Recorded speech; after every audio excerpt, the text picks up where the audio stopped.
or as J.R.R. Tolkien famously referred to it in his 1939 lecture on fairy stories, The Perilous Realm, has become a staple part of Tolkien's scholarship. We consider him to have developed an early fascination with it from the Andrew Lang books his mother gave him during his childhood in Birmingham. However, as this paper will argue, Lang was not the only source for Tolkien's fairy works. His growing interest in the works of the pre-Raphaelite William Morris housed its own influence that Tolkien perhaps was not aware of until he read Sidney Colvin's biography of the Romantic poet John Keats in 1915, when he was just about to finish his exams at the University of Oxford. The biography exposed Tolkien to the knowledge that his literary idol had in fact been influenced by Keats, the Romantic poet. Now, Tolkien scholarship has had a lot of time for Morris and very little time for Keats, which I will explore a little bit later. The latter has been reduced to throwaway references that do not seek to develop a connection, they merely state that one exists. However, I will argue that there exists a link that ties the three writers together, and what is especially connects them is their interest in the traditional perilous fairy that existed before William Shakespeare's damned cobwebs, to quote Tolkien, and Edmund Spenser's The Faerie Queen. The figure of Keats is particularly important, as he was considered by the pre-Raphaelite Brotherhood to be their muse and idol. Furthermore, the Brotherhood has long been called the heirs of the Romantic movement that opened the 19th century. Morris even called Keats one of his masters in a letter to Keats's friend Charles Cowden Clarke, and between them, the pre-Raphaelites illustrated and painted various depictions of Keats's work. Tolkien also read Mackail's two-volume biography of William Morris, and he would have actually read this as Mackail does quote the letter. The most popular being Isabella or the Pot of Basil, the Eve of St. Agnes, and La Belle Dame sans Merci. The last two of these exist as separate sources for the creation of the Brotherhood, and various scholars side with one or the other. William Holman Hunt's 1848 work, The Flight of Madeline and Porphyro during the drunkenness attending the revelry, which was from the Eve of St. Agnes as Madeline and Porphyro actually exit, is considered by some to be the instigator of the Brotherhood, whereas various contemporary accounts recognise La Belle as containing the germ of their entire philosophy of art, and Morris, Dante Gabriel Rossetti, and others admitted this as well. And these are only three of a vast range of illustrations and pieces of art that actually try and depict La Belle. In 1944, Clarice Short would undertake the first extensive comparative study of Morris and Keats, finding significant Keatsian echoes in The Earthly Paradise and various other works. The Earthly Paradise is important for this discussion, as it was the text that Tolkien actually read in the trenches of World War I while he was actually putting together the three great tales of the First Age of Middle-earth. And therefore he could have actually soaked in a particular Keatsian flavour through Morris's distilling of Keats's writing. The pre-Raphaelites, particularly William Morris, had a huge presence in Birmingham right up to Tolkien's years at King Edward's School. Between 1885 and 1891, the King Edward's alumni, Edward Burne-Jones, designed 4 stained glass windows for the Cathedral Church of St. Philip that were then created by William Morris and Company. Morris was later made president of the Birmingham Society of Art and would visit the School of Art, fulfilling the role of lecturer, examiner, and commissioner. As a result, the ethos and vision of the Brotherhood became deeply ingrained in Tolkien, Birmingham's education. Tolkien would have naturally come across the work of the pre-Raphaelites in the Birmingham Museum and Art Gallery that opened in the 1880s. And he actually considered the TCBS, the group of friends that he was a part of at King Edward's, who actually sought to change the world through art, he considered them the new pre-Raphaelites. He was so interested in their work. In the only existing comparison of Keats, Morris and Tolkien on scholarship grounds, it has been considered that each writer witnessed the decline of society's values, which led to the industrialisation that horrified each respectively. They turned then to this traditional form of faerie and saw glimpses of it as beautiful but perilous. Each in turn inherited the realm as distilled by their literary ancestor in this existing chain. Beamer has argued that the popular folklore conceptions of faerie that became increasingly popular during the Romantic movement was passed from Keats to Morris down to Tolkien. The romantic fairies that Keats incorporated into his work has been defined by Marina Warner as the imagination's powerful voices. This connects strongly to Tolkien's theoretical developments of Samuel Taylor Coleridge in On Fairy Stories, where fairy is tied intimately with the imagination. But it also links Tolkien to Morris and Keats, as this was the romantic fairy that Morris took from Keats, passing it on to Tolkien. When I mentioned earlier that Tolkien scholarship has sidelined Keats, this is what I meant. So John Garth, for example, only says that a couple of lines from The Lonely Isle is an opening up of a particular couplet from Ode to a Nightingale. Christina and Wade have said that Tolkien's early poetry owes something to Keats's odes. Anna Van den Schaer says that there are echoes of Keats in these particular early poetry, and Brian Rosemary says that there are shadows of Keats in this especially. So there's not a lot really to go on.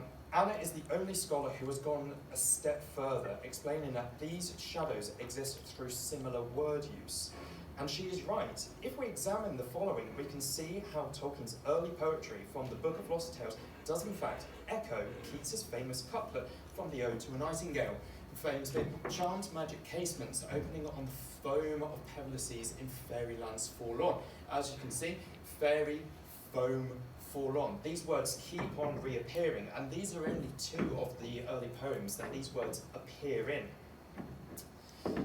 However, this is a superficial analysis that suffers from the length granted in chapters and papers delivered. So I'm not saying that this is their fault at all, but it's the fact that the short length that they will be granted.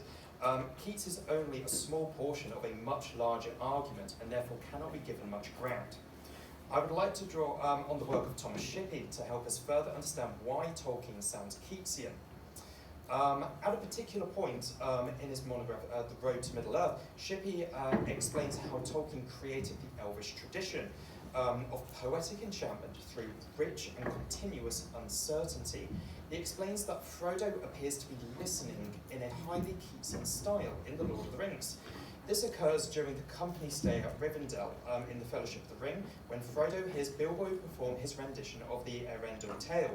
The overflowing use of various verbal literary devices provides a vision of a pattern forever being glimpsed but never quite grasped. Here is Tolkien's description.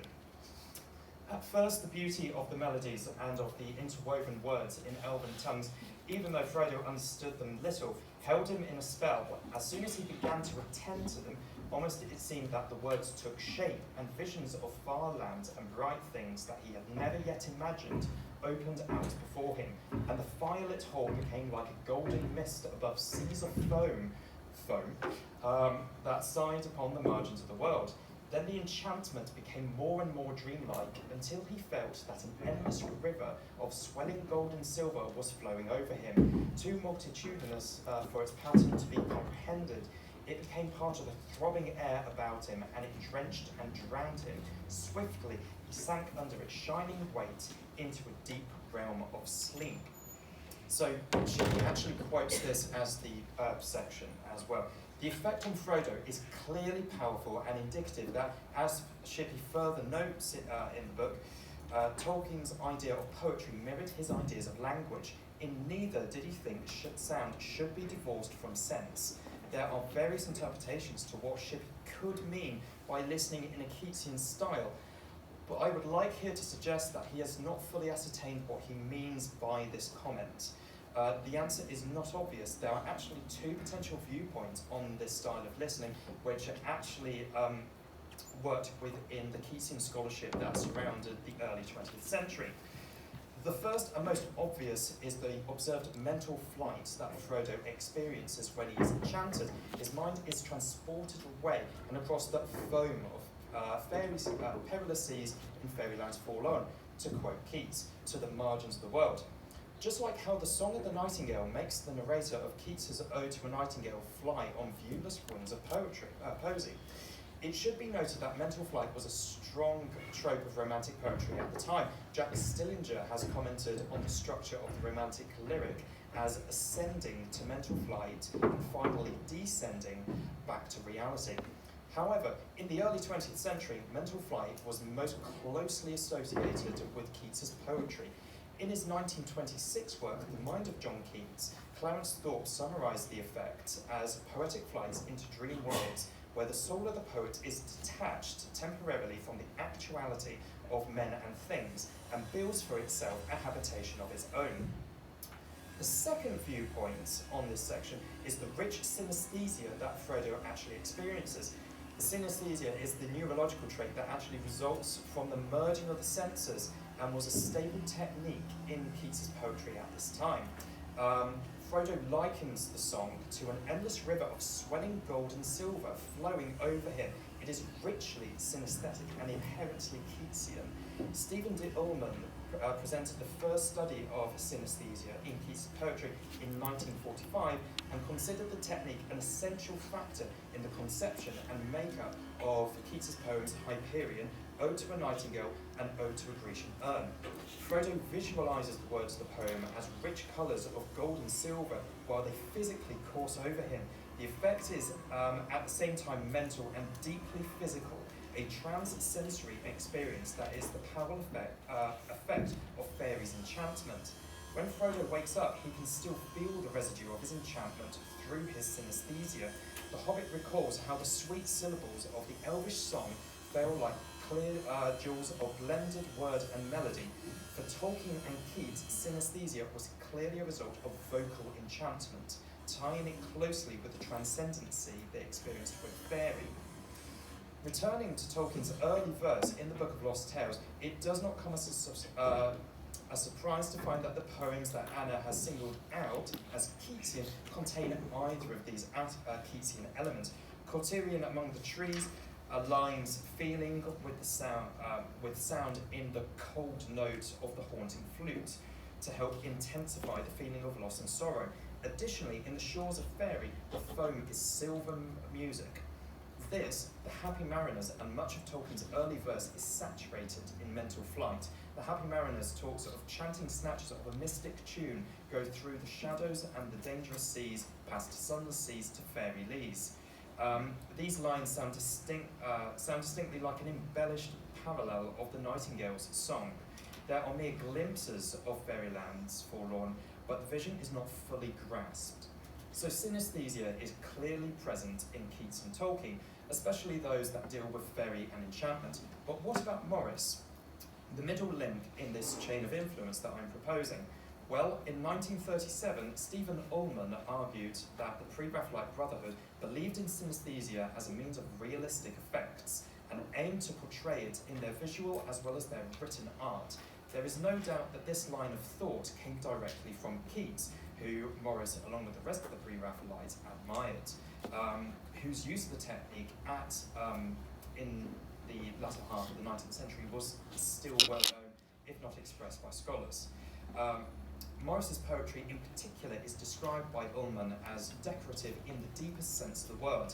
His realism is the result of a careful observation of little details, of nuances which would seem almost commonplace if they were plucked out of their surroundings. And across his written work, Ullman locates approximately 302 accounts of synesthesia. This chain of influence that I have argued about that ties Keats, Morris and Tolkien together exists in a myriad of ways. Some have been explored by Beamer, but this paper has broadened and strengthened the gap that exists in Tolkien's scholarship. Although Morris's impact on Tolkien has been examined by various scholars, Keats has ultimately been overshadowed by the likes of William Blake and Coleridge. Julian Illman's recent monograph, Tolkien, Romanticism Poet, for all its incredible merits in drawing Tolkien closer to the Romantic tradition and treating Tolkien's poetry as poetry, not narrative embroidery, regrettably almost completely overlooks the British Romantic tradition, preferring to explore the German instead, and this was this was noted in his review in Journal of Tolkien Research.